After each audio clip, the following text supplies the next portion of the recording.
One chapter one question series के एक और धमाकेदार लेक्चर के अंदर आपका स्वागत है। आज है लेक्चर नंबर 4 अमेलगमेशन। आज आप पाएंगे अमेलगमेशन की पूरी चर्चा एक सिंगल क्वेश्चन के अंदर भी हो सकती है। इस पूरी सीरीज में हम हर एक चैप्टर से ऐसा क्वेश्चन करा रहे हैं जिसमें पूरी चैप्टर की कॉम्प्रिहेंसिव कवरेज हो जा रही है और जो मोस्ट एक्सपेक्टेड भी है सितंबर 25 अटेम्प्ट के लिए, जिसका लिंक, पूरी प्लेलिस्ट का लिंक आपको इस वीडियो के डिस्क्रिप्शन में मिल जाएगा। नहीं मिलता है तो कॉमेंट कर देना, हम एड्रेस करके चलेंगे। जिसके अंदर बायबैक हमने कराया, कैश फ्लो हमने कराया, ब्रांच हमने कराया। ब्रांच में तो हमने सारे आरटीबी पीवाईक्यू ही डिस्कस करा दिए, एक एक फर्म ब्रांच, डिपेंडेंट ब्रांच, सबसे पेपर में आया हुआ क्वेश्चन।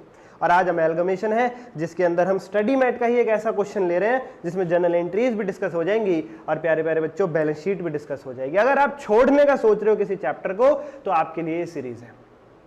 इस सीरीज के जिस भी चैप्टर को आप छोड़ने का सोच रहे हो और आप इस सिचुएशन में फंस चुके हो कि पेपर से पहले आपके पास अब रत्ती भर भी टाइम नहीं है उस चैप्टर को पूरा करने के लिए, तो ये एक सिंगल वीडियो पर चैप्टर हमारी आप देख जाओ और सारे छोड़ने वाले हो तो सारे देख जाओ, आपका पेपर का काम चलेगा बच्चा पार्टी। ठीक है जी, इसीलिए इस वीडियो को एक लाइक तो कर दो, चैनल को सब्सक्राइब तो कर दो, क्योंकि ना केवल एडवांस अकाउंट के लिए आपके पास पूरे बोथ ग्रुप के लिए इसी चैनल पर, चार्टर स्टडीज एकेडमी चैनल पर ही हम लोग लेकर के आ रहे हैं। कुछ वीडियोस डल भी चुकी है, अभी आप देख सकते हो, लॉ की रिवीजन, कॉस्टिंग की रिवीजन, पूरे बोथ ग्रुप की रिवीजन, सारी डीटी आईडीटी सब कुछ जो भी है। टॉप 50 क्वेश्चंस भी कराए जा रहे हैं, वहां पर आपको कॉन्सेप्ट भी रिवाइज कराया जा रहा है। एफएम के अंदर आपका स्टॉक मार्केट वे में पूरी लाइव प्रेजेंटेशन करा करके आपको रिवीजन कराई जा रही है। तो थिंग्स आर वेरी गुड। एक सब्सक्राइब करके बेल आइकन दबाओ ताकि अगली वीडियो सबसे पहले आप तक पहुंचे, और इस वीडियो को एक लाइक कर दो, तभी पुश होती है, तभी हमें अगली वीडियो के लिए मोटिवेशन मिलता है बच्चा पार्टी। ये पीडीएफ अगर आपको चाहिए तो कमेंट करना, हम एड्रेस करके चलेंगे। ओके सर जी, ओके सर जी। अब करते हैं शुरू। चलो, तो मैं अपने पास ये ओपन कर लेता हूँ, लेके प्रभु का नाम। हेलो हेलो हेलो हेलो, 4 बार हेलो। लेक्चर नंबर 4 अमेलगमेशन, सबका है स्वागत।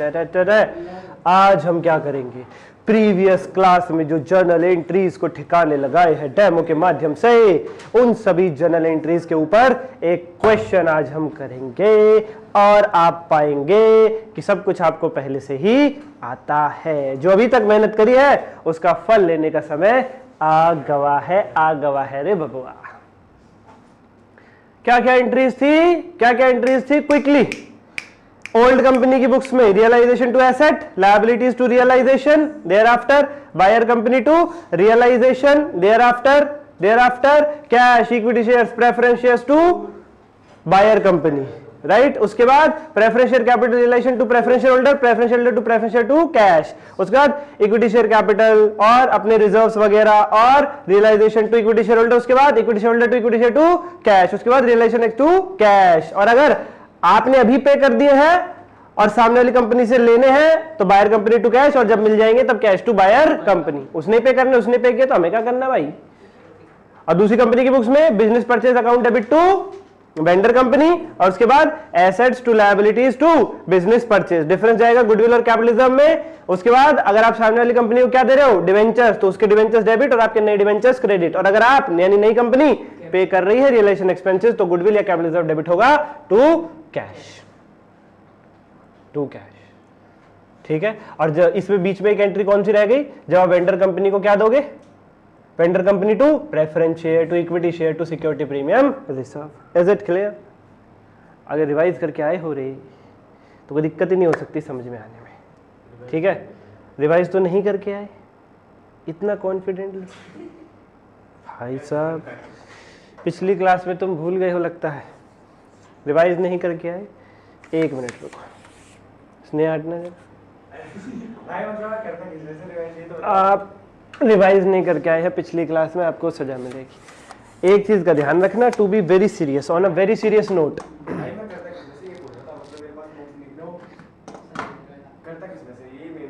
क्या नहीं था मूड? हाँ, अच्छा, इस वजह से मैंने रिवाइज करी नहीं, यही प्रॉब्लम आई थी बस। ओके, चलो ठीक, on the way. Illustration number 5 आपके कंप्यूटर स्क्रीन पर फ्लैश है, बिना किसी देरी के पढ़ना करेंगे शुरू, लेके प्रभु का नाम। Y limited acquires the business of Z limited. प्यारे बच्चों, Y लिमिटेड क्या कर रही है? Z लिमिटेड को एक्वायर कर रही है, खरीद रही है। बच्चों पेज नंबर है 13.22, इलस्ट्रेशन नंबर 5। मिल गया? Y लिमिटेड खरीद रही है Z लिमिटेड को। तो बताओ ओल्ड कंपनी कौन? Z limited. और एब्जॉर्बिंग जो से खरीद रही है वो यानी ट्रांसफरी कंपनी कौन? Y। तो जो एंट्रीज थी realisation to asset, liability to realisation, वो किसके यहाँ होंगी? Z के यहाँ। और बिजनेस परचेज टू वेंडर ये किसके यहाँ होंगी? Y के यहाँ, क्योंकि Y है परचेजिंग कंपनी। Y ने खरीद लिया रे Z को 31 मार्च 21 को। Z की जो बैलेंस शीट थी ये रही। इस बैलेंस शीट को संभालेगा कौन? Y। ये Z की बैलेंस शीट है, इसे कौन संभालेगी अपने अंदर? Y limited. Share capital, reserve surplus, long term borrowing, trade payable, other current liability, property plant equipment, intangible asset, inventory, trade receivable, cash and cash equivalent. और नोट्स में बताया कि शेयर कैपिटल में दो प्रकार की शेयर कैपिटल है, equity और 6% प्रेफरेंस। रिजर्व्स में बहुत है रिजर्व्स है, capital reserve, P&L, workman compensation reserve, long term borrowing 6% debentures, PPE, land and building, plant machinery और इंटेंजिबल एसेट्स दो है, गुडविल और patent. Y limited was to take over all assets. Y ने Z के सारे assets take over कर लिए। Bracket में क्या लिखा है? Except cash. तो कल मैंने बताया था अगर कोई एसेट सामने वाली कंपनी लेने से मना कर देती है तो उसका क्या ट्रीटमेंट होगा? पुरानी कंपनी की बुक्स में होगा जो भी होगा। क्या इस कैश को हम नई कंपनी यानी Y में ले जाएंगे? मना कर रही है तो क्यों ले जाएंगे? एंड लायबिलिटीज, और सारी लायबिलिटीज ले ली Y ने Z की, लेकिन except for interest due on debentures. Interest due on debentures, एक लायबिलिटी छोड़ दी, इंटरेस्ट ड्यू ऑन डिबेंचर्स। तो इस लायबिलिटी का क्या होगा? इसे ओल्ड कंपनी यानी Z लिमिटेड स्वयं पे करेगी। एम आई राइट और राइट? क्या ये लायबिलिटी उठ के जाएगी Y में? नो। ठीक है, एंड टू पे फॉलोइंग अमाउंट्स। और सर जी अगर Y लिमिटेड Z लिमिटेड के एसेट्स वगैरह खरीद रही है तो पेमेंट भी तो करेगी Z को, बोलो yes sir no? Yes sir. तो क्या क्या पेमेंट हो रही है? पहले सेकंड पॉइंट पढ़ते हैं। प्रेफरेंस शेयर होल्डर्स को पेमेंट कर रहे हैं कितनी? For each preference share ₹10 in cash. हर एक प्रेफरेंस शेयर होल्डर को एक शेयर के बदले में 10 रुपया कैश, और साथ ही साथ एक प्रेफरेंस शेयर 100 रुपए वाला 9% के रेट वाला। ठीक है, ठीक है। तो ऊपर जरा देखना Z लिमिटेड में कितने प्रेफरेंस शेयर्स थे? ये देखो सर, सामने देखो सभी बच्चे, 4 लाख की प्रेफरेंस शेयर कैपिटल थी, डिवाइड करो 100 से, क्योंकि एक शेयर Z लिमिटेड का, एक प्रेफरेंस शेयर 100 का था, तो कितने हुए? 4000। कितने प्रेफरेंस शेयर थे Z लिमिटेड के पास? 6% वाले, 4000। इसके बदले में ये जो Z लिमिटेड के 4000 6% वाले प्रेफरेंस शेयर होल्डर से, इनको क्या मिलेगा? Y लिमिटेड में 10 रुपया तो कैश मिलेगा, यानी 4000 इंटू 10, 40,000 तो कैश हो गया। अभी बस समझ रहे हैं, लिखेंगे भी। और साथ ही साथ 4000 के बदले 4000 ही प्रेफरेंस शेयर्स मिलेंगे, 100 रुपए वाले ही, लेकिन 6 की जगह 9% वाले, 9% वाले। क्लियर? ओते सर। इसके बाद इक्विटी शेयर होल्डर्स के बारे में बात करते हैं। For each equity share in Z limited ₹20 in cash. बताओ इक्विटी शेयर्स कितने थे? इक्विटी शेयर कैपिटल कितनी थी ऊपर? 8 लाख। एक शेयर 100 का तो डिवाइडेड बाय 100। इक्विटी शेयर्स कितने हुए? 8000। इक्विटी शेयर्स कितने हुए? 8000। हर एक इक्विटी शेयर पे 20 रुपया कैश, तो 8000 इंटू 20 कितना हो गया? 1,60,000 का कैश हो गया, एंड 1 इक्विटी शेयर, और साथ ही साथ एक इक्विटी शेयर भी दे रहे हैं। तो 8000 इक्विटी शेयर के बदले में कितने equity share? 8000। Is it clear? Is it clear? एक शेयर 100 रुपए का इक्विटी वाला, लेकिन इशू कितने में हो रहा है? 140। तो 40 रुपए क्या हो जाएगा? प्रीमियम। राइट? कल हमने लिखवाया था ना आपको, नई कंपनी की बुक्स में एंट्री की अगर शेयर प्रीमियम पे दी जाए तो 2 सिक्योरिटी प्रीमियम भी आ जाएगा। Yes sir. और क्या क्या लिखा हुआ है? ये तो हो गई परचेज कंसिडरेशन की बात। और लिखा हुआ है अगला पॉइंट, बहुत ध्यान से पढ़ेंगे बच्चों, expenses of liquidation of Z limited. ये Z लिमिटेड के एसेट्स वगैरह को उठा करके Y लिमिटेड में ट्रांसफर करने का जो खर्चा है, are to be reimbursed by Y limited to the extent of 10,000। पहले तो रीइंबर्स का मतलब समझो। रीइंबर्स का मतलब पता क्या होता है? अभी तुम दे दो, बाद में हम तुम्हें दे देंगे। अभी तुम दे दो, बाद में हम तुम्हें दे देंगे। जैसे मैंने अभी तुम्हें प्रिंट आउट के लिए भेजा, तो मैंने कहा अभी तुम दे दो, बाद में क्लास खत्म होने के बाद मैं तुम्हें दे दूंगा। तब तक तो रुक जाओगे। तो रीइंबर्समेंट का मतलब होता है अभी तुम दे दो, बाद में हम तुम्हें दे देंगे। तो यहां क्या लिखा हुआ है? Are to be reimbursed by Y limited. Y limited कह रही है अभी तुम दे दो, बाद में हम तुम्हें रीइंबर्स कर देंगे यानी दे देंगे। तो अभी कौन पे करेगा? फिलहाल के लिए कौन पे करेगा बच्चा पार्टी? फिलहाल के लिए कौन पे करेगा? Z limited. फिलहाल के लिए payment will be made by Z limited, और बाद में वाई लिमिटेड उसे रीइंबर्स कर देगी, लेकिन केवल कितना? 10,000 तक। केवल कितना? 10,000 तक। प्रिंटर अगर 500 तक का निकलवा लोगे प्रिंट, तो 500 तक का मैं दे दूंगा, उससे ज्यादा का निकलवाते तुम्हें अपनी जेब से देना पड़ेगा। तो वाई लिमिटेड जेड लिमिटेड से क्या कह रही है? न्यू कंपनी ओल्ड कंपनी से क्या कह रही है कि जी तुम लिक्विडेशन एक्सपेंसेस यानी रियलाइजेशन एक्सपेंसेस पे करो, अभी के लिए पूरा तुम पे करो जितना भी खर्चा है, और बाद में हम तुम्हें 10,000 तक का रीइंबर्स कर देंगे। उससे ज्यादा होता है तो तुम जानो। एक्चुअल कितना खर्चा हुआ? 12.5। तो बताओ अभी के लिए जेड लिमिटेड यानी ओल्ड कंपनी कितना पे करेगी? पूरा 12.5। तो जो हमारी एंट्री थी बायर कंपनी टू कैश, उसमें कितना लिखोगे? टू कैश में तो 12.5, लेकिन बायर कंपनी से केवल कितना मिलेगा? 10,000। तो बाकी का 2,500 रियलाइजेशन में डेबिट। यानी एक प्रकार से ऐसे हो गया, 2,500 तो खुद पे करेगी रियलाइजेशन टू कैश, और 10,000 सामने वाली कंपनी से लेगी, तो बायर कंपनी टू कैश 10,000। और जब वो 10,000 मिल जाएंगे, कैश टू बायर कंपनी 10,000। अभी लिखेंगे सब, बस समझ रहे, अभी सब लिखेंगे, केवल समझ रहे। और क्या लिखा हुआ है? डिबेंचर्स के बारे में भी कुछ बात लिखी है कि भाई पुराने डिबेंचर्स को आप नए डिबेंचर्स दे रहे हो अपनी कंपनी में। देख लेंगे, इसको भी देख लेंगे। Y limited land and building को 5.5 लाख में लेती है, प्लांट मशीनरी को 6.5 लाख में, पेटेंट को 20,000 में। क्या है ये? Agreed values. देखो यूं तो जो आपकी जेड लिमिटेड की लैंड बिल्डिंग है वो 4 लाख की है, पर वाई लिमिटेड क्या कह रही है? हम इसे 5.5 लाख में लेने को तैयार है, क्योंकि इसका मार्केट प्राइस अच्छा चल रहा होगा। यूं तो जेड लिमिटेड की प्लांट मशीनरी 6 लाख की है, पर उसे 6.5 लाख में लेने के लिए तैयार है वाई लिमिटेड, उसका मार्केट प्राइस अच्छा चल रहा होगा। तो जिस वैल्यू पर लेन देन हो रहा है वही तो असली वैल्यू है, बैलेंस शीट वैल्यू असली वैल्यू नहीं है। जिस वैल्यू पर लेन देन हो रहा है वो असली है, तो उसी को लेकर के हम चलेंगे। क्वेश्चन ने मांगा क्या है, लिखा नहीं हुआ है, मैं बता देता हूं। सबसे पहले परचेज कंसिडरेशन निकालने, ठीक है सर। क्वेश्चन ने तो कहीं कहा नहीं परचेज कंसिडरेशन निकाले, तो निकाले क्यों हम? बच्चों अगर परचेज कंसिडरेशन नहीं होगी तो उस एंट्री में अमाउंट क्या डालोगे? बायर कंपनी टू रियलाइजेशन वाली। जब तुम थैला सामने वाली कंपनी को दे देते हो, उसमें परचेज कंसिडरेशन का अमाउंट तो लिखना होता है कि अब बदले में हमें पैसा मिलेगा। कितना पैसा मिलेगा? पीसी के बराबर। तो किसी भी क्वेश्चन के अंदर पीसी निकालना सबसे पहला स्टेप है, भले ही क्वेश्चन ने ना मांगा हो, पीसी तो निकालना ही है ना यार। तुम सारे एसेट लायबिलिटी अपने सामने वाली कंपनी को दे दोगे और ये नहीं निकालोगे कि बदले में उससे कितना पैसा लोगे, तो फ्री में दे रहे हो क्या? इसलिए सबसे पहला स्टेप क्या होगा? पीसी की कैलकुलेशन, और फिर आपको जर्नल एंट्रीज करके दिखानी। करें शुरू? करिए सर। चलो तो बच्चा पार्टी, लेट्स स्टार्ट। जानवी हमने आपको 1:30 बुलाया था, लेकिन आज समस्या ये हो गई कि अभी हम भी थोड़ा सा लेट हो गए आज क्लास शुरू करने में। क्या करें बताओ आप? है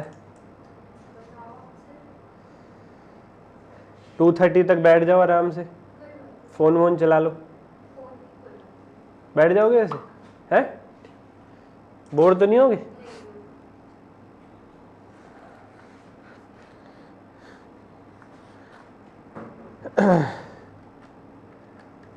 चलो रे बच्चों, लिखो रे बच्चों। सबसे पहला स्टेप सॉल्यूशन नंबर 5। किस किस ने पिक्चर देखी है? मास देखिए ना। वो कहता है कि पहली तारीख को तुझे एहसास होगा कि डर क्या होता है, और फिर तू फिनिश। तो आज अमेलगमेशन के चैप्टर को एहसास होगा कि हम लोगों ने किस तरीके से पढ़ाई करी, और कुछ दिनों में अमेलगमेशन फिनिश। सॉल्यूशन नंबर 5, सबसे पहले हम इसमें लिखेंगे कैलकुलेशन ऑफ प्रियंका चोपड़ा। देखो पेपर में ना लिखाना, ये हमारी तुम्हारी क्लास की बातें हैं, नहीं तो नंबर मिलना छोड़ो, उल्टा कट जाएंगे, जो मिल रहे होंगे वो भी ना मिलेंगे। Calculation of purchase consideration.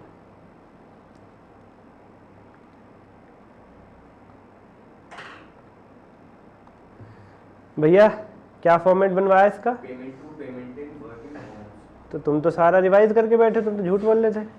सब कुछ तो तुम सही जवाब दे रहे हो। सेकंड क्लास तो देखी थी, लेकिन जो आपने वो कराई थी ना एंट्री वाली, तो घर जाके जितना मेरे में दिमाग में था उतना मैंने रिपीट कर लिया, बाकी इसका एक ही कारण है, जो डेमो आपको दिया गया है वो कहीं ना कहीं याद है चीजें। पेमेंट इन वर्किंग्स अमाउंट, क्या रुपीन 1000 था कुछ ऐसा? ना, कहाँ था? अमाउंट से इसमें मतलब ऐसे तो रुपी लिखा है, रुपीन 1000 थोड़ी, खाली रुपी, खाली रुपी है। ओके सर, मुझे बताओ परचेज कंसिडरेशन निकालते वक्त डिबेंचर्स वाली कैलकुलेशन भी लेंगे? रिलेशन एक्सपेंसेस लेंगे? नहीं, केवल और प्रेफरेंस और इक्विटी। तो पहले प्रेफरेंस का लिखा था क्वेश्चन में, तो payment to preference share holders ले लेते हैं। 6% preference share holders, payment to 6% preference share holders, और payment to 6% preference share holders. इनको क्या दे रहे थे? क्वेश्चन में पढ़ा था आपने, इनको कैश भी दे रहे थे और इनको 9% वाले प्रेफरेंस शेयर्स भी दे रहे हैं। इनको दो दो चीजें दे रहे हैं। Oh my God. अच्छा, कैश कितना दे रहे थे? प्रेफरेंस शेयर्स कितने थे पहले तो ये बताओ। प्रेफरेंस शेयर्स कितने थे सर? 4 लाख की प्रेफरेंस शेयर कैपिटल थी, डिवाइडेड बाय 100 एक प्रेफरेंस शेयर। तो कितने प्रेफरेंस शेयर थे जेड लिमिटेड में? 4000 प्रेफरेंस शेयर्स। ये थे आपके 4000 प्रेफरेंस शेयर्स।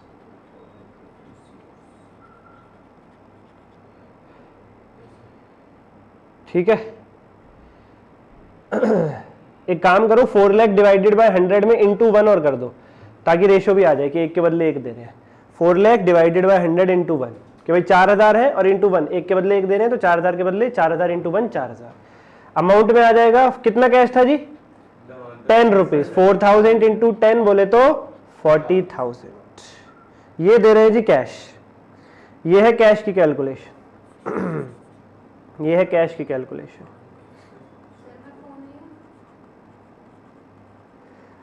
जो जेन जी है आजकल की, जेन जी, मेरा मोबाइल के नहीं दे सकते, कहा था बोर हो जाओगे, ले आओ। 9% प्रेफरेंस शेयर्स, ये हमारे परिवार में से ही है। 9% प्रेफरेंस शेयर्स। अच्छा बच्चों, तो शेयर्स कितने दे रहे? ओ शिट, यहाँ पे इंटू 1 नहीं आना यार, यहाँ पे इंटू 1 नहीं आना, वो तो रेशियो नीचे शेयर्स के लिए आएगा ना। ठीक ठीक ठीक ठीक ठीक, यहाँ पे आएगा, वो यहाँ पे आएगा। 4 लाख डिवाइडेड बाय 100 इंटू 1, कितने शेयर्स दे रहे हैं जी? 4000 preference shares. 4000 preference shares. Cash था 10 रुपए पर शेयर, और शेयर कितने रुपए वाले दे रहे हैं? 100 रुपए वाले शेयर दे रहे हैं, 100 रुपए वाले।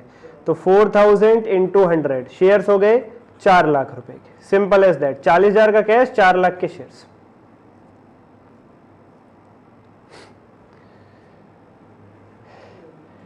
अब नंबर लगावत है, बोलो किसका? इक्विटी शेयर होल्डर्स का।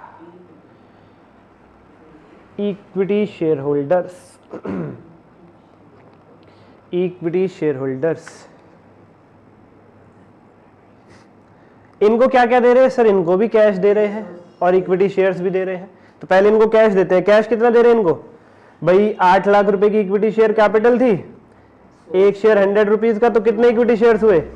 8000 इक्विटी शेयर्स। और कैश कितना है पर शेयर? 20। तो 8000 इंटू 20, ये हो गया आपका 1,60,000। 1,60,000।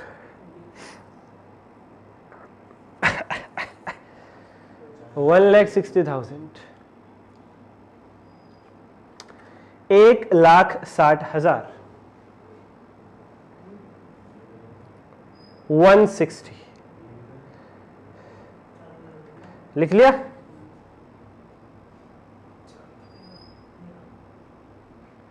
और साथ ही साथ इनको इक्विटी शेयर्स भी देने हैं, बोलो यस सर नो? अच्छा जी, इक्विटी शेयर्स कितने लिखे हुए थे? 8,000 इंटू 1, 8 लाख डिवाइडेड बाय 100 यानी 8,000 इंटू 1, क्योंकि एक के बदले एक मिल रहा है। तो इक्विटी शेयर्स भी कितने हो गए? 8,000 इक्विटी शेयर्स। लेकिन प्यारे बच्चों, वैल्यू कितनी है? 100 या 140? सर 140 वाले शेयर दे। मार्केट प्राइस तो 140 है ना, असलियत क्या है? असली प्राइस होता है मार्केट प्राइस, वो कितना है? 140। तो असल में पेमेंट कितने की कर रहे हो? 140 की। मैं कहूं मैंने मोबाइल 10,000 का खरीदा, लेकिन आज की डेट में इसका मार्केट प्राइस 8,000 है, और ये मैं मोबाइल किसी को गिफ्ट कर दूं, तो वो 10,000 का गिफ्ट हुआ या 8,000 का गिफ्ट हुआ? क्योंकि आज की डेट में तो उसकी वैल्यू 8 के बराबर है। 2,000 का मैंने भी तो यूज किया था उसको, उसे तो मैंने 8,000 का ही करके दिया है। तो ये कितना हो जाएगा? 14 अट्ठे 112, 11,20,000, 11,20,000। बच्चों टोटल पीसी बताओ रे, बच्चों रे टोटल पीसी बताओ रे। 40 और 4, 440 plus 160 plus 1120, 17,20,000, 17,20,000। This is your total purchase consideration. कोई दिक्कत आई? नहीं सर, आनी भी नहीं चाहिए, आ भी नहीं सकती, फटक ही नहीं सकती तुम्हारे आसपास। तुम्हारा कॉन्सेप्ट मजबूत है, तुम्हारे पास हौसला है।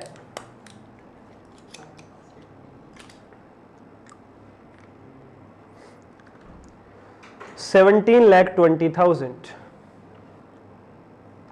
Yes sir, yes yes. आगे चले।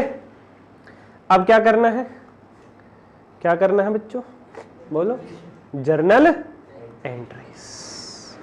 जर्नल एंट्रीज पहले करेंगे ओल्ड कंपनी की बुक्स में। लिखिए लिखिए,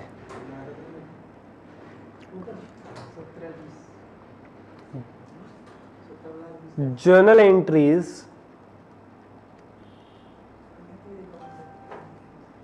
in the books of journal entries in the books of old company। कौन है? अरे कौन सा old company? Z। Journal entries in the books of Z limited. और कौन सी थी ओल्ड कंपनी वाली जर्नल एंट्रीज? सर वही वाली, realisation to asset, liability to realisation. हाँ वो सब करेंगे, लेकिन जो नोट्स लिखे होते वो भी याद रखना कि अगर एसेट साइड P&L है वो नहीं जाएगा, किसी एसेट को लेने से मना कर दिया वो नहीं जाएगा, और जिस वैल्यू पे सामने वाली कंपनी ले रही है उस वैल्यू पे वो लेगी अपनी बुक्स में। लेकिन हम किस वैल्यू पे ट्रांसफर करते हैं? Old company book values. वहां लिखा था नोट्स में बुक वैल्यूज। सबसे पहले क्वेश्चन में आओ और देखो कौन कौन से एसेट्स हैं।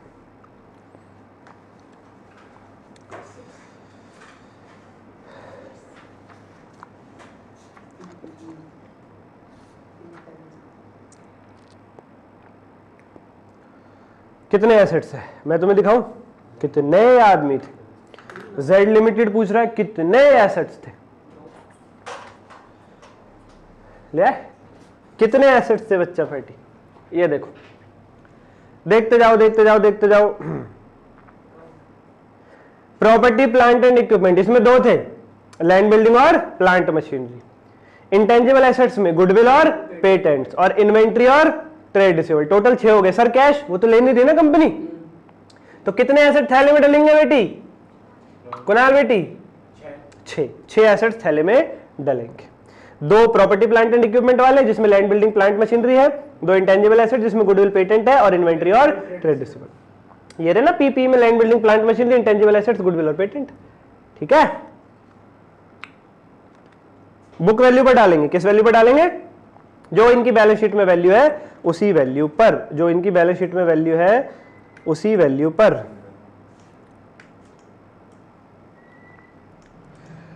जी सर। चलो तो बच्चों सबसे पहली एंट्री लिखना शुरू करो।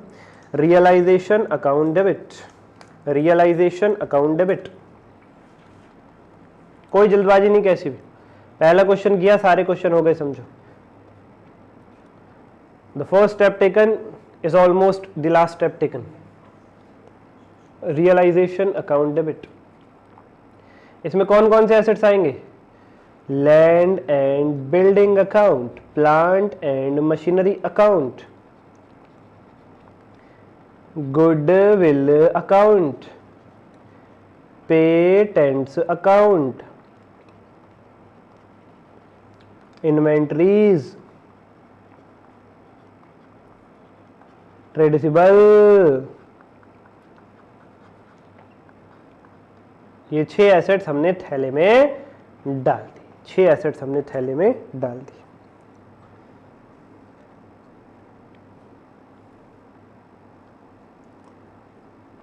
बच्चों ने किस वैल्यू पर लिखोगे? बुक वैल्यू पर। ओल्ड कंपनी में बुक वैल्यू ही चलती है। Agreed value, taken over value चलती है न्यू कंपनी में या पीसी की कैलकुलेशन में, नेट एसेट मेथड में। तो बताओ लैंड एंड बिल्डिंग की क्या वैल्यू है? 4 लाख। प्लांट मशीनरी की क्या वैल्यू है? 6 लाख। गुडविल की क्या बुक वैल्यू है? 240। ये सब मैं क्वेश्चन की बैलेंस शीट से देख के लिख रहा हूं, जेड लिमिटेड की बैलेंस शीट से। पेटेंट्स की क्या वैल्यू है? 50,000। इन्वेंट्रीज की क्या वैल्यू है? 1,50,000। ट्रेड रिसीवेबल की क्या वैल्यू है? 1,80,000। जरा टोटल मार के बताओ। 4 6 10 2 12 40 12 90 13 90 14 40 15 20 16 20 16,20,000। 16,20,000। क्या नरेशन लिखोगे? Being all assets except cash, cash को छोड़ करके, transferred to realisation account, transferred to realisation account. Being all assets except cash, except की स्पेलिंग यही लिखना, EXCEPT। इसी का मतलब होता है छोड़कर। जो ACCEPT होता है एक्सेप्ट होता है, वो उसका मतलब होता है कबूल कर लेना। वो जो तुम करवाने के लिए डोल रहे हो अपने batchmates.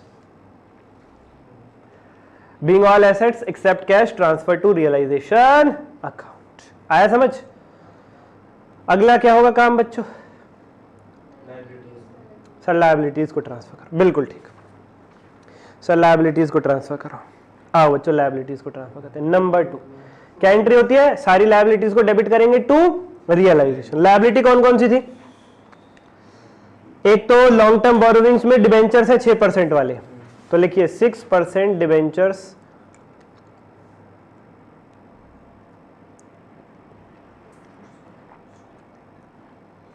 6% debentures account debit, 6% debentures account debit. और कौन कौन सी लायबिलिटी थी? Trade payable, trade payable 1,20,000, trade payables account debit, trade payables account debit. 6% debentures है 2 लाख रुपए के, ट्रेड पेबल्स है 120, ट्रेड पेबल्स है 120। आइए जरा अब मैं थोड़ा सा आपको क्वेश्चन दिखाता हूं एक बार फिर से। सभी बच्चे क्वेश्चन देखेंगे, सारे के सारे क्वेश्चन देखो। देखो एक तो हमारी नॉन करेंट लायबिलिटी थी जिसमें लॉन्ग टर्म बोरोविंग, यानी नीचे लिखा हुआ है लॉन्ग टर्म बोरोविंग डिबेंचर्स है। ये देखो लॉन्ग टर्म बोरोविंग में डिबेंचर्स लिखा हुआ है ये। तो ये तो हमने ले लिया 6% डिबेंचर्स डेबिट कर दिया। और कौन सी लायबिलिटी है? Sir current liability trade payable कर दिया डेबिट। और क्या है? Other current liability. इसमें क्या है? उसके लिए क्वेश्चन ने मना किया था। नीचे देखो all liabilities except interest on debentures. इसे ले ही नहीं थी सामने वाली कंपनी, तो क्या इसे आप ट्रांसफर करोगे खाते में, रियलाइजेशन में, थैले में डालोगे? नहीं। जिस चीज को लेने से मना कर रहे हो थैले में क्यों डालोगे? क्लियर? अच्छा अगली बात, अब आप सोच रहे हो कि सारी लायबिलिटीज होगी। एक लायबिलिटी बहुत ज्यादा कीमती है इस क्वेश्चन के अंदर, वर्कमैन कॉम्पेंसेशन रिजर्व 8,000 का है, ब्रैकेट में लिखा है एक्सपेक्टेड लायबिलिटी। मतलब समझाता हूं बच्चों, वर्कमैन का मतलब पता क्या होता है? जो लेबर क्लास होती है उसे वर्कमैन कहते हैं। जो लेबर क्लास होती है उसको वर्कमैन कहते हैं। जो लोग फैक्ट्रियों पे काम करते हैं, मशीनें चलाते हैं हाथों से, कई बार उनको काम करते हुए चोट लग सकती है, इस बात का खतरा होता है। राजेश खन्ना की एक मूवी आपने देखी हो तो अवतार, उसमें वो काम करता है फैक्ट्री में, हाथ कट जाता है उसका, कंपनी से क्या मिलता है? उसे पैसा मिलता है, कंपेंसेशन मिलता है। तो ये नियम है हर कंपनी को, जो लेबर से काम करवाती है फैक्ट्री में, मशीनें चलवाती हैं, उसे अपने यहाँ कुछ रिजर्व बनाना पड़ेगा जिसका नाम होगा वर्कमैन कॉम्पेंसेशन रिजर्व। कुछ पैसा उस हर कंपनी को बचा करके चलना होगा जो कंपनी वर्कर से मशीनें चलवाती है। किस लिए? कल को अगर उन्हें चोट लगे तो उसका इलाज कहां से होगा? उस पैसे में से। तो इस कंपनी ने, जेड लिमिटेड ने, वर्कर्स के इलाज के लिए कितना पैसा जमा कर रखा है? 8,000। वर्कमैन कॉम्पेंसेशन रिजर्व में कितना? 8,000। ठीक है। और एक्सपेक्टेड लायबिलिटी 5,000 का मतलब पता है क्या है? किसी वर्कर को चोट लगी है और उसके इलाज में 5,000 रुपए का खर्चा आएगा, उसने कंपनी से मांगा है, तो देना पड़ेगा कि नहीं? देना पड़ेगा सर, साफ साफ लिखा हुआ है लायबिलिटी 5,000। तो ये लायबिलिटी आपको ट्रांसफर करनी पड़ेगी, ये लायबिलिटी आपको ट्रांसफर करनी पड़ेगी, ये खुद की समझदारी रहेगी आपकी। ओके सर, इसे मैं कैपिटल लेटर्स में लिखूंगा।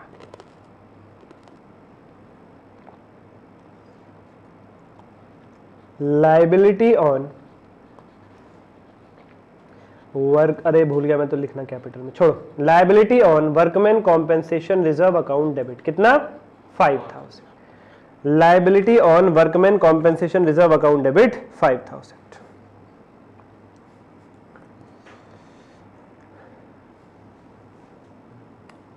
डायरेक्ट वर्कमैन कॉम्पेंसेशन रिजर्व लिखोगे वो भी चलेगा, वो भी चलेगा। To what? Realisation account. To 320, 325, 3,25,000, 3,25,000 being all liabilities except interest on debentures transferred to realization account।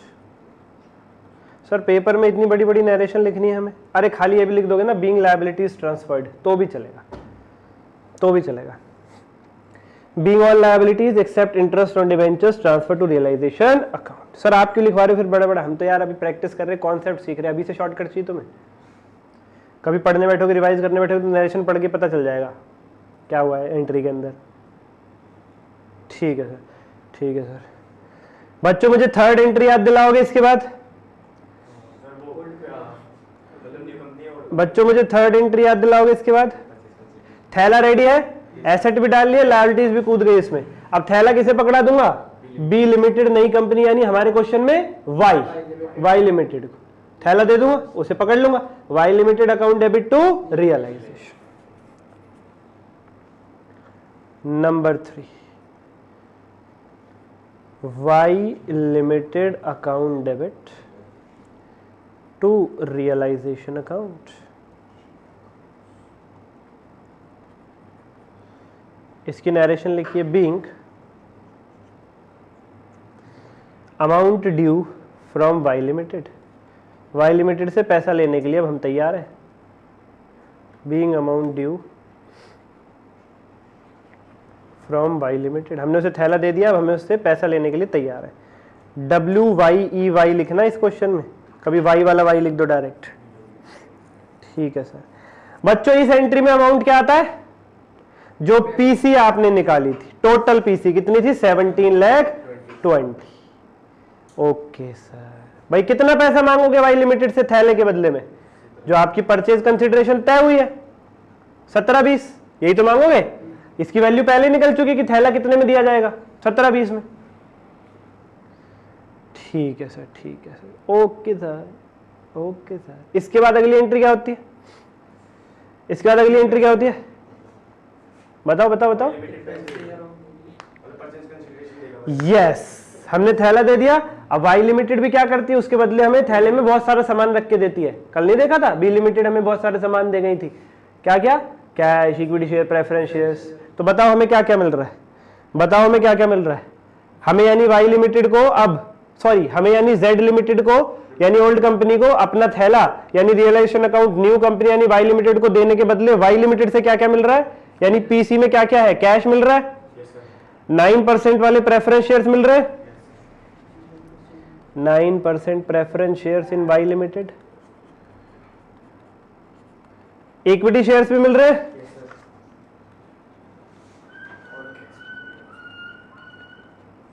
Equity shares in Y limited account debit. Credit क्या होगा? 2। क्रेडिट क्या होगा? 2। अरे बोलो, Y limited. Credit the giver, ये सब दिया किसने? Cash, preference, equity share, Y limited ने, तो उसको क्रेडिट करेंगे। Being purchase consideration received from Y limited, being purchase consideration received from Y Limited। WYE being purchase consideration received from Y Limited। Paying purchase consideration received from Y limited. बच्चों क्या क्या मिला purchase consideration में? Cash कितना मिला? 40 और 160, total कितना हो गया? 2 लाख, 2 लाख। बच्चों 9% वाले प्रेफरेंस शेयर्स कितने रुपए के मिले थे? 4 लाख, 4 लाख। एम आई राइट और रॉन्ग? इक्विटी शेयर्स कितने के थे? 11,20,000। इसी प्रकार से टोटल आ रहा था 17,20,000, 17,20,000, 17,20,000, 17,20,000 है जी।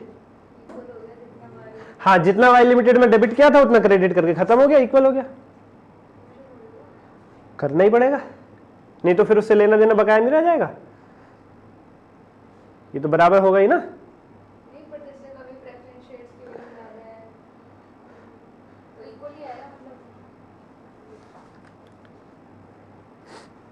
अगली एंट्री बच्चों, और बच्चों अगली एंट्री बताओ, अगली एंट्री किस चीज की सिखाई गई आप लोगों को? वो उनको बुलाएंगे और उनको पैसे देंगे। किनको बुलाएंगे और क्या दे देंगे? अरे उनको बुलाएंगे और वो दे देंगे। प्रेफरेंस शेयर होल्डर्स को ड्यू करेंगे, उनकी पीसी उन्हें देंगे। इक्विटी शेयर होल्डर्स को ड्यू करेंगे, उनकी पीसी उन्हें देंगे। और फिर कहीं जाके रियलाइजेशन के खर्चे वर्चे जो है उनकी एंट्रीज पास करके चलेंगे। लेकिन अब मेरी बात सुनना आप लोग ध्यान से, मेरी बात सुनना सभी बच्चे ध्यान से। हम पहले रियलाइजेशन एक्सपेंसेस की एंट्री पे करेंगे। आपके नोट्स में भी यही था, मैंने समझाया अलग वे में है, लेकिन नोट्स कैसे लिखे हुए हैं? पहले रियलाइजेशन की एंट्री है, उसके बाद ही तो प्रेफरेंस और इक्विटी को ड्यू करके पे करने की एंट्री है। पहले रियलाइजेशन एक्सपेंसेस ही पे होंगे। एसेट लायबिलिटी हो गए, पैसा आ गया वहां से, पहले रियलाइजेशन खर्चे पे करो, मालिकों को बाद में देना। पहले लिक्विडेटर का हिसाब होता है, ठीक है। तो बच्चों क्या एंट्रीज लिखाई थी कल मैंने आपको? जो हमारी जेड लिमिटेड है, जो हम है जेड लिमिटेड, हम खुद कितना पे कर रहे हैं? 2,500। वो कहां जाएगा?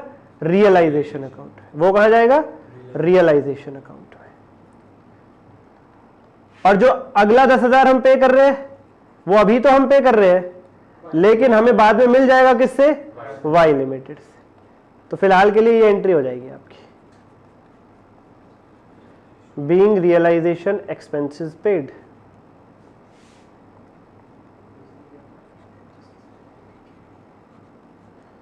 क्वेश्चन में लिखा था कि अभी के लिए जेड लिमिटेड पेमेंट कर रही है 12,500 की, तो हमने कैश से पे कर दिया 12,500 जेड लिमिटेड में, जिसमें से 2,500 उसके खुद के हिस्से का खर्चा है, वो रियलाइजेशन में जाएगा। और 10,000 के लिए रीइंबर्स करने के लिए वाई लिमिटेड कह रही है मैं तैयार हूं, तो वो वाई लिमिटेड में डेबिट हो जाएगा। Is it clear? भाई आपको मैंने एंट्रीज क्या लिखवाई?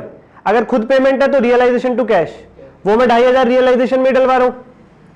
और जो अगर सामने वाली कंपनी को पे करना था पर अभी के लिए आपने पे कर दिया, तो क्या लिखाया था मैंने? Y limited to cash. वो ये रहा वाई लिमिटेड टू कैश। मैंने दोनों एंट्रीज को जोड़ दिया, realisation Y limited to cash में इकट्ठा लिख दिया 12,500। और इसके बाद एक एंट्री और आएगी, इसके बाद एक एंट्री और आएगी। बोलो बोलो बोलो बोलो बोलो, शर्माओ मत। Cash account debit to Y limited. अब इनसे 10,000 प्राप्त भी तो करेंगे। सर आज बड़े कलर बदल रहे हो आप। होली है भाई होली है, बुरा न मानो होली है। सर आप होली वाले दिन क्लास लेंगे क्या? छोटी होली पे ले लेंगे यार, बड़ी होली पे दिक्कत है, कोई ऑफिस में रंग फेंक जाएगा।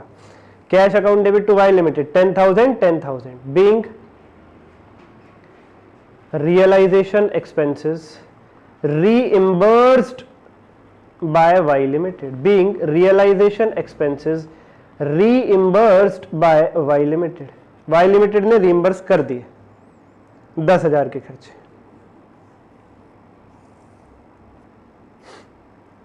Y Limited ने reimburse कर दिए 10,000 के खर्चे, ठीक है। ओके, 6th एंट्री क्या होगी बच्चा पार्टी? अब सर प्रेफरेंस शेयर होल्डर्स को आप ड्यू कर लो। नो सर क्या हुआ? आपने तो वहां पे नोट्स में यही लिखी हुई है। बच्चों सुनो मेरी बात ध्यान से, इस क्वेश्चन के अंदर एक लायबिलिटी ऐसी थी जिसे वाई लिमिटेड ने लेने से इनकार कर दिया है। तो मैंने आपको सिखाया था अगर कोई लायबिलिटी सामने वाली कंपनी लेने से मना कर दे तो उस लायबिलिटी का क्या करना पड़ेगा? आपको खुद ही पे करनी पड़ेगी। तो जो इंटरेस्ट है ड्यू ऑन डिबेंचर्स वो हमें यानी हम कौन है? जेड लिमिटेड को खुद ही पे करना पड़ेगा। देखो जरा कितने का इंटरेस्ट था वो क्वेश्चन में? 12,000। तो लिखिए जरा लिखिए जरा, interest outstanding account debit to cash account 12,000 12,000। Sir एक एसेट भी तो था जो लिया नहीं था सामने, वो तो कैश है, उसे थोड़ी बेचोगे किसी को? कैश बेचा जाता है कि किसी को? कैश थोड़ा ना बेचा जाता है। तो सर अगर वो कैश बचा पड़ा रह गया जेड लिमिटेड के पास, तो कल सिखाया तो था अगर कैश कुछ बचा रह जाए तो किसको दे दोगे? इक्विटी शेयर होल्डर्स को। कल लिखवाया था, याद है? बस तो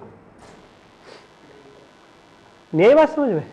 interest outstanding account debit to cash account 12,000 12,000 being interest paid by Z limited, being interest liability paid by Z limited.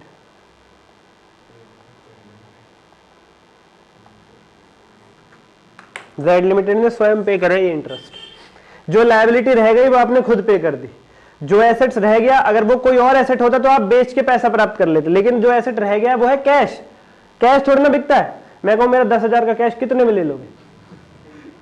Cash थोड़ा ना बिकता है, तो वो पैसे आपके पास ही रहेंगे। किसको दे दोगे अगर अंत में भी बचे रह जाते हैं सारे खर्चे? पहले तो उनके पैसों का इस्तेमाल करोगे, ये रियलाइजेशन के खर्चे वर्चे, ये इंटरेस्ट वगैरह पे हो रहे हैं, कहां से पे हो रहे हैं?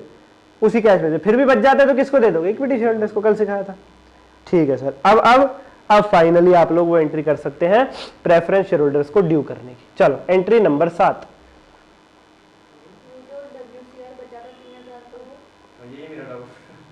जो WCR 3000 का बचा हुआ है, बिल्कुल ना घबराएं, अभी सवाल पूरा कहां हुआ है, मुझे समय दो। लिखिए next entry, entry number 7। Preference share holders को ड्यू करेंगे। जेड लिमिटेड में 6% की प्रेफरेंस शेयर कैपिटल थी, 6% preference share capital, 6% preference share capital account debit. एक लाइन छोड़ना, 2 preference share holders account, 2 preference share holders account being amount due to preference shareholders, being amount due to preference shareholders, being amount due to preference shareholders। ये बहुत ही समझदार भरी entry होगी, समझदारी भरी entry होगी, इसे बहुत ध्यान से सुनना बच्चों। बच्चों अपना क्वेश्चन देखो, क्वेश्चन देखो और मुझे बताओ जेड लिमिटेड के प्रेफरेंस शेयर कैपिटल कितने रुपए की थी? जेड लिमिटेड की प्रेफरेंस शेयर कैपिटल कितने रुपए की थी? यानी जेड लिमिटेड में, ओल्ड कंपनी में प्रेफरेंस शेयर कैपिटल का, प्रेफरेंस शेयर होल्डर्स का, प्रेफरेंस वाले मालिकों का कितना रुपया लगा हुआ था? कितना रुपया लगा हुआ था? 4 लाख। बोलो बच्चों कितना रुपया लगा हुआ था? 4 लाख। कितना रुपया लगा हुआ था? धमाल पिक्चर की तरह होगी, 3 बार बोल चुका हूं। 4 लाख रुपए लगे हुए थे। Yes sir. तो ये वाली जो कैपिटल है ये 4 लाख से ही डेबिट होगी। जब प्रेफरेंस शेयर कैपिटल अकाउंट में पड़ा ही कितना रुपया है? 4 लाख। तो डेबिट करके खत्म कितना करोगे? 4 लाख। लेकिन सामने वाली कंपनी से प्रेफरेंस के लिए आया कितना है? 440, 40,000 नगद और 4 लाख के शेयर्स, प्रेफरेंस वाले 9% वाले। तो 2 प्रेफरेंस शेयर होल्डर्स अकाउंट में कितना लिखोगे? 440। कितना लिखोगे? 440। और बाकी का 40,000 कहां डेबिट होगा? Very good, realisation account. कल यही सीखा था हमने। जिन बच्चों ने कल की क्लास अच्छे से रिवाइज करी है उन्हें दिक्कत नहीं आ सकती है। Realisation account debit, balancing figure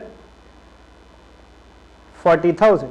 भाई समझो 6% प्रेफरेंस होल्डर्स के 4 लाख रुपए लगे हुए थे, लेकिन सामने से उनके लिए आए हैं 4,40,000।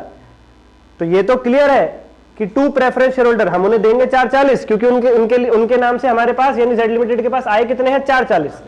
तो देंगे तो 440 ही, पर उनकी कैपिटल कितनी थी? 4 लाख। तो जो एक्स्ट्रा 40,000 है आप उन्हें दे रहे हो वो रियलाइजेशन अकाउंट में जाएगा। इस चैप्टर में हर एक डिफरेंस रियलाइजेशन में ट्रीट होगा, क्योंकि वही खाता आप खोल रहे हो इस काम को करने के लिए, अमेलगमेशन करने के लिए, एब्जॉर्प्शन करने के लिए। ठीक है सर। और अगली एंट्री बच्चों, अब प्रेफरेंस शेयर होल्डर्स को बुला लो। प्रेफरेंस शेयर होल्डर्स का आपने अमाउंट निकाल लिया, 440 बन रहे, अब उनको बुला लो। उनको कहो प्रेफरेंस शेयर होल्डर्स बेटे इधर आओ। उनके कितने रुपए बनते हैं? 440। उनको कहो ये पकड़ो बेटे कैश, टू कैश अकाउंट कितना? 40,000। और उनको बोलो ये पकड़ो बेटे 4 लाख रुपए के क्या? 9% वाले preference shares, to 9% preference shares in Y limited account 4 lakh. Preference share holders account debit 4,40,000, preference share holders account debit 4,40,000, to cash account 40,000, to 9% preference shares in Y limited account 4 lakh.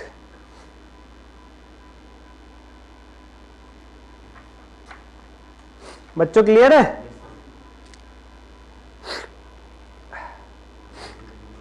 Clear है भाई?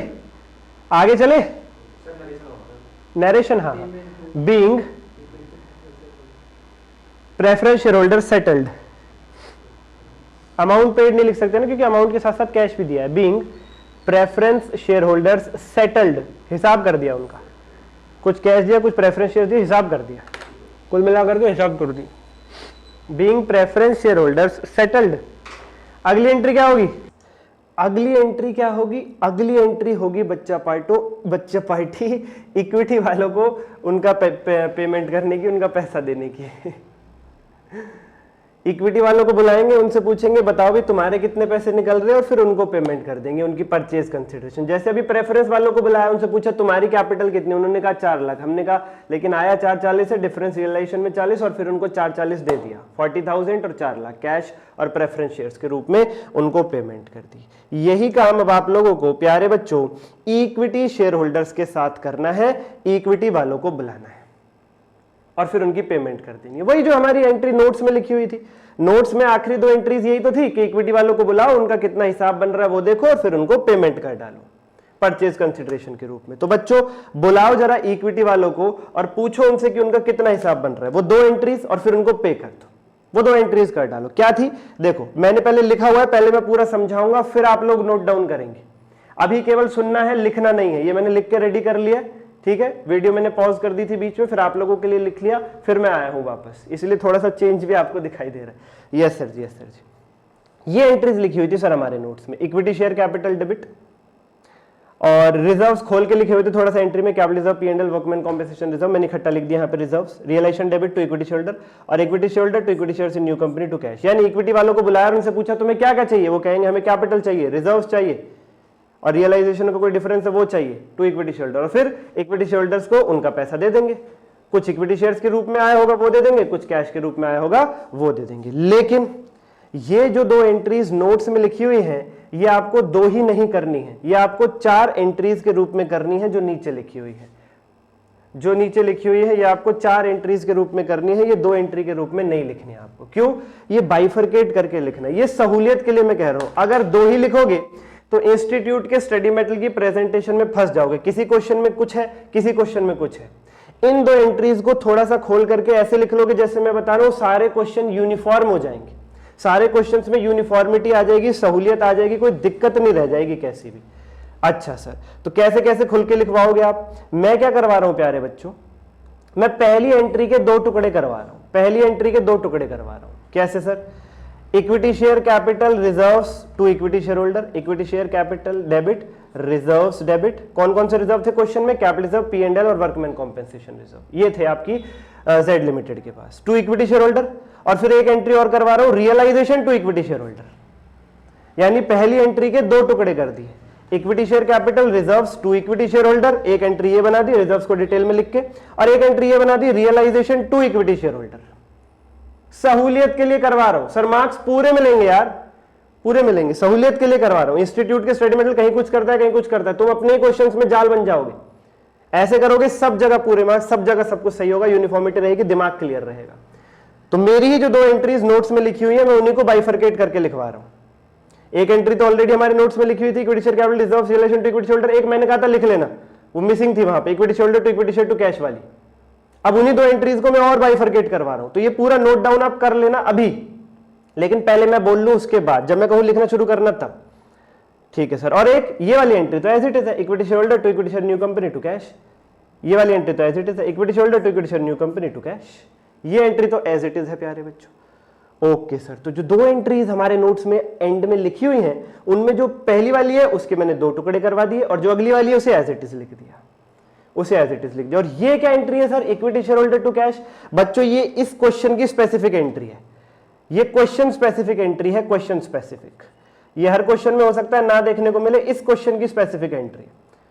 तो मैं अगर कहूं ऊपर वाली 2 एंट्रीज के तो मैंने 3 ही टुकड़े किए हैं, ऊपर वाली 2 एंट्रीज के तो मैंने 3 ही टुकड़े किए हैं, ये 2 एंट्रीज जो है ये 3 एंट्री बन के आ गई, और ये वाली ये क्वेश्चन स्पेसिफिक एक्स्ट्रा एंट्री है, हो सकता है हर क्वेश्चन में ना देखने को मिले। क्या क्या थी एंट्री बच्चों? इस क्वेश्चन में लिखा था कि जो नई कंपनी है वाई लिमिटेड, उसने जेड का कैश लेने से इनकार कर दिया, जेड लिमिटेड के कैश को नहीं ले जा रही वाई लिमिटेड, तो जेड लिमिटेड क्या करेगी?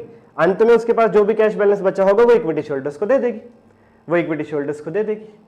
ओके सर, वो इक्विटी शेयरहोल्डर्स को दे देगी। हाँ प्यारे बच्चों, वो इक्विटी शेयरहोल्डर्स को दे, जिसकी ये entry equity shareholder to cash. अब कैश आप पे करोगे तो कैश जाएगा, तो रूल है क्रेडिट बट गोज आउट, तो कैश अकाउंट क्रेडिट होगा। और एक रूल है डेबिट द रिसीवर, जो रिसीव करता है उसे डेबिट करते हैं, ये कैश रिसीव कौन करेगा? इक्विटी शेयरहोल्डर, इसलिए डेबिट किसको कर रहे हैं? इक्विटी शेयरहोल्डर्स को। ओके सर, अब इनमें अमाउंट डालो प्यारे बच्चों, अब इनमें अमाउंट डालना शुरू करो, अब इनमें अमाउंट डालना शुरू करो बिना किसी देरी के। इक्विटी शेयर कैपिटल कितनी थी क्वेश्चन में? 8 लाख। कैपिटल रिजर्व कितना था? 1 लाख। पी&एल कितना था? 50,000। Capital reserve workman compensation reserve कितना आएगा? केवल 3,000। वर्कमैन कॉम्पेंसेशन रिजर्व था तो 8,000, पर उसमें से 5,000 का तो इलाज ही करवाना पड़ेगा, वर्कर को चोट लग गई, क्लेम था, लायबिलिटी थी, तो शेयर होल्डर को कितना मिल पाएगा? बचा हुआ 3,000। टोटल कितना हो गया? 8 और 1 9 और 50 और 3 9,53,000। टोटल हो गया 9,53,000 प्यारे बच्चों। ओके सर जी। उसके बाद अगला स्टेप, ये रियलाइजेशन का जो बैलेंस है इक्विटी शेयरहोल्डर्स को दो, रियलाइजेशन टू इक्विटी शेयरहोल्डर। देखो रियलाइजेशन में कितना बैलेंस है, कैसे होगा ये? एंट्रीज के थ्रू चेक करो, जहां जहां रियलाइजेशन को डेबिट किया उसका टोटल कर लो, जहां जहां रियलाइजेशन को क्रेडिट किया उसका टोटल कर लो, डिफरेंस निकाल लो। तो रियलाइजेशन को आपने डेबिट कहां कहां किया? ये रहा 16,20,000, उसके बाद 2,500। तो चलो बच्चों 1620 प्लस 2,500, कैलकुलेटर उठा लो। उसके बाद और तो कहीं डेबिट नहीं किया, तो डेबिट का टोटल और भी डेबिट है, ये रहा 40,000 प्लस 40,000, तो डेबिट का टोटल आया 16,62,500। ऐसे ही रियलाइजेशन जहां जहां क्रेडिट हो रहा है उसका टोटल करो, रियलाइजेशन जहां जहां क्रेडिट हो रहा है उसका टोटल करो। एक तो ये रहा 325, उसके बाद एक ये रहा 1720 प्लस 1720, उसके बाद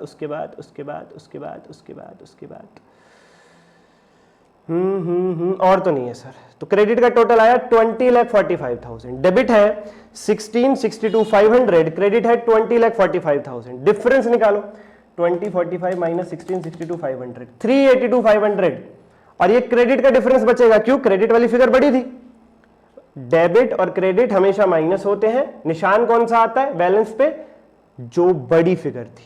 बड़ी फिगर कौन सी थी? 20,45,000, उसके साथ कौन सा निशान था? क्रेडिट। तो जो डिफरेंस आया 382,500, इस पे भी कौन सा निशान आएगा? क्रेडिट। यानी मैं यूं कहूंगा मेरे रियलाइजेशन अकाउंट में क्रेडिट बैलेंस बचा हुआ है 3,82,500 का, और ये मुझे अगर इक्विटी को देना है तो इसे मैं डेबिट करके दूंगा, realisation account debit to equity shareholder.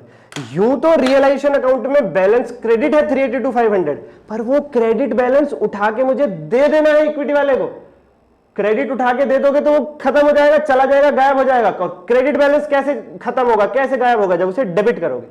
Credit balance को उठा के किसी और को देना है तो डेबिट करना पड़ेगा, इसलिए रियलाइजेशन को डेबिट करोगे और दे किसको रहे? इक्विटी शेयरहोल्डर को, तो इक्विटी शेयरहोल्डर अकाउंट को क्रेडिट करोगे 382,500। No issues here sir.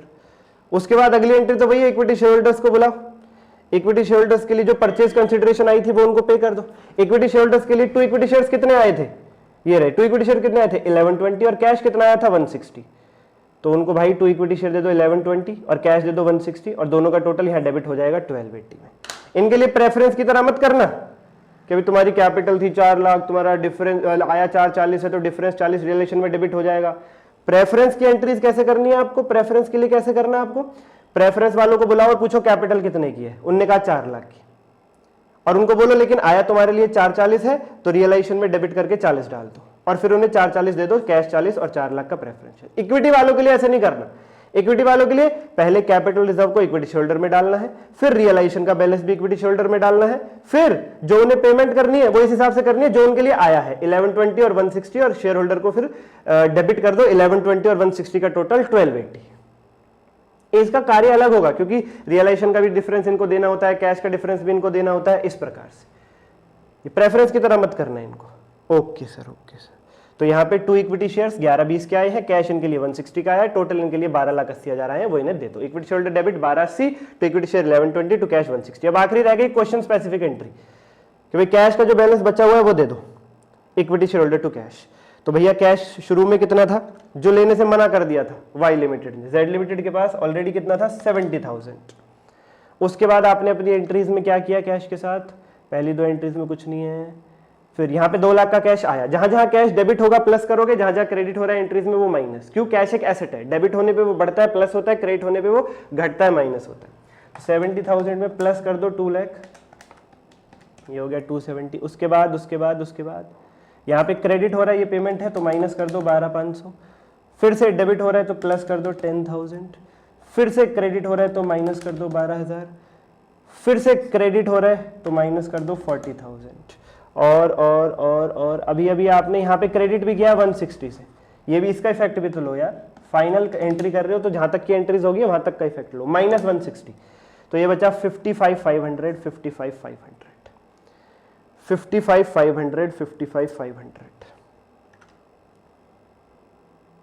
Yes sir ji. Study material ने क्या किया हुआ है, कहीं पे ये realisation to equity share holder वाली एंट्री फर्स्ट में ही जोड़ दी जैसे मेरे नोट्स में लिखी हुई है, और equity share holder to cash जो 55,500 है वो इसी एंट्री में जोड़ दिया थर्ड वाली में ही, 1280 में प्लस कर दिया 55,500, 13,35,500, टू कैश जहां लिखा है 160, यानी यहाँ जो ये वाला जो इक्विटी शेयर होल्डर डेबिट और ये वाला जो इक्विटी शेयर होल्डर डेबिट दोनों को जोड़ दिया, और ये टू कैश और ये टू कैश दोनों को जोड़ दिया, एक ही एंट्री लिख दी, equity share holder debit 13,35,500 to equity share 11,20,000 to cash 2,15,500, पर कहीं और तुम अटक जाओगे। फिर उन्होंने तो क्या यहाँ पे भी ये एंट्री भी जोड़ रखी है, relation debit to equity share holder 380-500, ये भी जोड़ा हुआ है, तुम कहीं और अटक जाओगे, इसलिए मैं इस प्रकार से तुम्हें करवा रहा हूं, तुम कहीं और अटक जाओगे, कहीं और ना अटको, इसलिए इस प्रकार से ये 4 एंट्रीज आपको करनी है।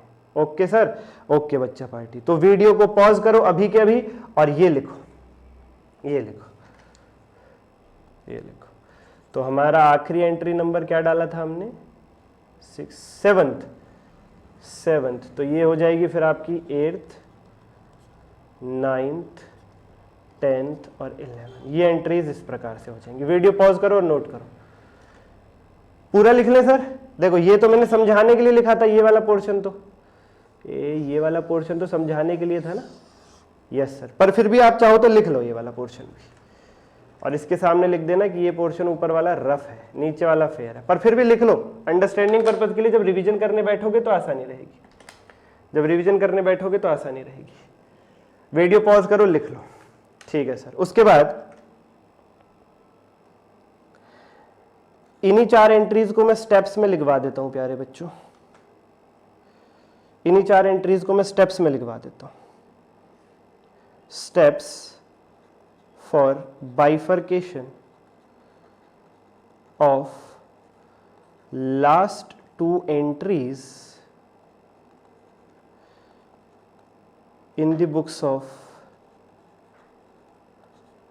Old company. ओल्ड कंपनी की बुक्स में जो आखिरी 2 एंट्रीज है उनको जैसे अभी हमने बाइफर्केट किया है उसके स्टेप्स लिख लो, उसके स्टेप्स लिख लो। Number 1, transfer capital and reserves to equity share holders account. Transfer capital and reserves to equity share holders account, जो ये वाली एंट्री हमने की है, capital debit, reserve debit to equity share holder. उसके बाद क्या किया था, realisation to equity share holder. तो सेकंड स्टेप क्या है, transfer balance of realisation account to equity share holders account. और इसमें 2 केस होंगे बच्चा पार्टी, अगर क्रेडिट बैलेंस है रियलाइजेशन का, इफ क्रेडिट बैलेंस, तो एंट्री होगी realisation to equity share holder, उसे डेबिट करके पास करेंगे। और इफ अगर रियलाइजेशन में डेबिट बैलेंस आए, कभी डेबिट साइड बड़ी आ जाए, तो यही एंट्री रिवर्स हो जाएगी equity share holder to realisation. इसीलिए मैं कह रहा हूं ऐसे क्वेश्चन भी आएंगे जहां पे realisation to equity share holder ना एंट्री ना होके equity share holder to realisation वाली एंट्री होगी, तब तुम स्टडी मेटेरियल के प्रेजेंटेशन में बुरा फंस जाओगे, पर अब तुम्हें पता ही नहीं चलेगा, क्योंकि मैं तुम्हें ऐसे रास्ते से ले जा रहा हूं जो समस्या वाला है ही नहीं। अगर मैं फंसाता तो तुम्हें पता चलता, या जो बच्चे फंसे हुए हैं उन्हें पता होगा। उसके बाद क्या करना है प्यारे बच्चों, provide purchase consideration to equity share holders, यानी वही वाली entry, equity share holder debit to equity shares in new company to cash, जो उनके लिए परचेज कंसिडरेशन आई है 1120, 160 और 1280। चौथे नंबर पे उसके बाद क्या करना है, उसके बाद ये वाली एंट्री, कैश का बैलेंस इक्विटी शेयर होल्डर को दे दो, provide cash balance to equity share holders, लेकिन केवल तब if, only if not taken over, अगर सामने वाली कंपनी ने वो कैश टेकन ओवर नहीं किया तभी, ले लिया उसने तो फिर तो उसी ने ले लिया, फिर इक्विटी शेयर होल्डर को कहां से दोगे। तो चौथी एंट्री कभी होगी कभी नहीं होगी। और बच्चों एक बहुत ही कीमती बात, आप ये भी चेक कर सकते हैं कि आपने सारा काम ठीक किया है या नहीं।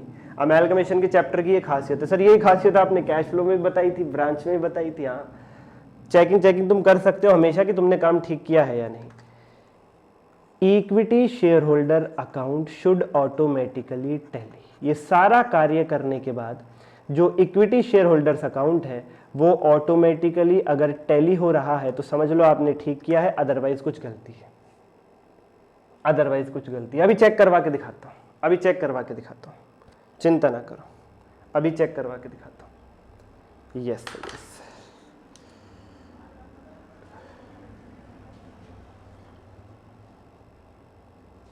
देखो सर जी, लिख लिया ये सब, लिख लो बच्चा पार्टी। यस सर जी, वीडियो पॉज करके लिख लो। अब देखो मैं चेक कराता हूं आपको।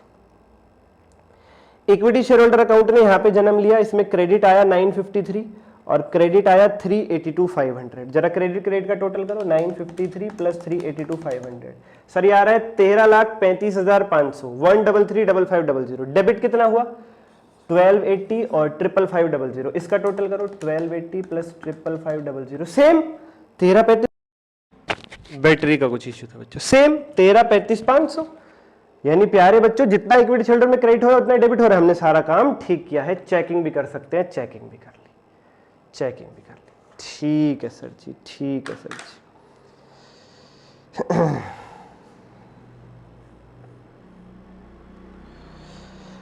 अब बच्चों अगर मैं आप लोगों से कहूं जितनी भी एंट्रीज मैंने अभी तक आपको करवाई है उनको देख के कोई अकाउंट बनाना हो आप बना लोगे, लेजर पोस्टिंग। क्वेश्चन इन्हीं एंट्रीज के बाद आपसे कहते हैं रिलेशन का अकाउंट ही बना दो देख के, तो एंट्रीज में जहां जहां डेबिट हो रहा है उतना अमाउंट रिलेशन अकाउंट में डेबिट साइड डाल देना, एंट्रीज में जहां जहां रिलेशन क्रेडिट हो रहा है उतना अमाउंट क्रेडिट साइड डाल देना, डिफरेंस आपका मैच हो जाएगा। ऐसे कोई भी खाता बन जाएगा 11th क्लास वाली लेजर पोस्टिंग। सर आप कराओगे नहीं अकाउंट वाले क्वेश्चन? अरे करवाऊंगा, लेकिन हिंट दे रहा हूं आगे आने वाली क्लासेस के लिए entry based direct ledger based question भी करेंगे। ठीक है सर, ठीक है सर, ठीक है सर। तो बच्चों आज हमने क्या क्या देखा? आज हमने ये देख लिया कि जो ओल्ड कंपनी की बुक्स में जर्नल एंट्री प्रीवियस क्लास में आपको पढ़ाई थी उनको प्रैक्टिकली सॉल्व कर लिया, और उनके अंदर जो आखिरी 2 एंट्रीज है वो इस प्रकार से 4 वे में करनी, जिसके स्टेप्स भी लिखवा दिए। और एक चीज और देखी, एक चीज और सीखी, क्या पढ़ाते वक्त मैंने पहले प्रेफरेंस शेयर होल्डर और इक्विटी शेयर होल्डर की एंट्री पढ़ाई थी, बाद में रियलाइजेशन एक्सपेंसेस की एंट्री पढ़ाई थी, पर आपको रियलाइजेशन एक्सपेंसेस की एंट्री 5th नंबर पर ही करनी है। और इससे पहले 5th एंट्री के बाद आप प्रेफरेंस पे पहुंचो, एक चीज का और ध्यान रखना है, अगर कोई लायबिलिटी पे नहीं करनी है तो वो पे करनी है बीच में। ठीक है सर, ठीक है, ओके। तो आज नया हमने ये सीखा है कि रियलाइजेशन एक्सपेंस की एंट्री 5th नंबर पे ही होगी। उसके बाद भी प्रेफरेंस पे जाने से पहले कोई लायबिलिटी अगर रह गई थी, सामने वाली कंपनी ने लेनी है, आप खुद पे कर रहे हो, उसकी एंट्री होगी। और आखिरी जो 2 एंट्रीज है वो इन प्रकार से 3 टुकड़ों में होंगी। आखिरी जो 2 एंट्रीज है वो इस प्रकार से 3 टुकड़ों में होंगी, पहला टुकड़ा, दूसरा टुकड़ा, तीसरा टुकड़ा। और क्वेश्चन स्पेसिफिक एक्स्ट्रा एंट्री भी हो सकती है, अगर कैश को टेक ओवर नहीं किया तो equity share holder to cash. ठीक है सर, असल में आखिरी 2 एंट्रीज के 3 ही टुकड़े हैं। जो चौथी entry equity share holder to cash, ये तो क्वेश्चन स्पेसिफिक एंट्री। ठीक है सर जी, ठीक है सर जी। चलो, तो अगली क्लास में हम क्या करेंगे, नई कंपनी की बुक्स में एंट्री पास कर लेंगे। आज हमने ये अपना जेड लिमिटेड के यहाँ कर लिया एंट्रीज, इसी क्वेश्चन को अब वाई लिमिटेड के यहाँ सॉल्व कर लेंगे कि भाई वाई लिमिटेड की जनरल एंट्रीज कैसे होंगी, वही वाली बिजनेस परचेज टू लिक्विड अपना new company, asset old company, उसके बाद asset to liability to business purchase, difference goodwill और कैपिटल रिजर्व में। उसके बाद आप नई पुरानी वाली कंपनी को बुलाओ, old company debit to cash to equity share to preference share to security premium. उसके बाद अगर डिबेंचर्स दे रहे हो तो पुरानी कंपनी के डिबेंचर्स डेबिट टू नई कंपनी के डिबेंचर्स। और अगर लिक्विडेशन एक्सपेंसेस आप पे कर रहे हो परचेजिंग कंपनी की बुक्स में तो गुडविल या capital reserve account debit to cash. उन एंट्रीज की प्रैक्टिस करके चलेंगे। ओके सर, आज के लिए इतना ही, धन्यवाद बच्चों।